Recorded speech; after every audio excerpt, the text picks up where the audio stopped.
नमस्कार प्रेक्षकांनो, लग्नानंतर होईलच प्रेम या मालिकेच्या पुढील भागामध्ये आपल्याला असं पाहायला मिळतं की या ठिकाणी आता नंदिनी खूप राग आलेला असतो नंदिनीला, कारण रम्याने आता काव्याच्या चरित्रावर संशय घेतलेला असतो। त्याच्यामुळे नंदिनी आता संशयाने रम्याला आणि वसुहत्याला खूप काही बोलत असते। वसुहत्याला सुद्धा ती काही बोलू देत नाही।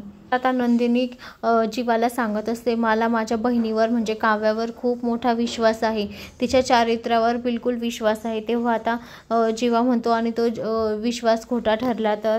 तेव्हा आता नंदिनी म्हणते, मी मोठी बहीण म्हणून माझी सगळ्यात मोठी हार असेल जर कधी काव्य खोटं बोलत असेल तर।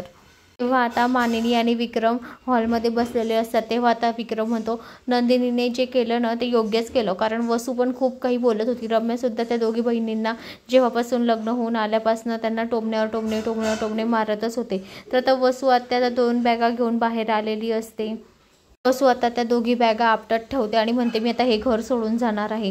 तेव्हा आता विक्रम म्हणतो, ताई तू हे काय करते? त्यांचं म्हणजे बॅगांची भांडण होते, तो पकडतो तर ती पकडते, ती म्हणते नाही मला राहायचंच नाही। तर विक्रम जोरात ओरडतो, ती बॅग ठेवतो आणि म्हणतो, काय करू मी? सांग बरं तू काय करू मी की तू इथे थांबशील आता?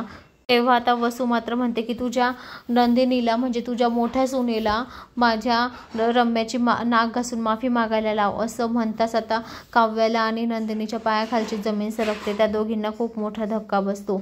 पण आता शेवटी वसू आता घरातले मोठे मेंबर असते तर याला सुद्धा तिचं ऐकावंच लागतं। शेवटी आता नंदिनी रम्याची माफी मागणार आणि वसू आत्या आणि रम्या इथेच राहणार, कारण विक्रम त्यांना अजिबात बाहेर जाऊ देणार नाही। तर मंडळी, अशाच मालिकेच्या नवनवीन अपडेटसाठी चॅनलला लाईक आणि सबस्क्राईब करा, शेअर करायला विसरू नका। धन्यवाद।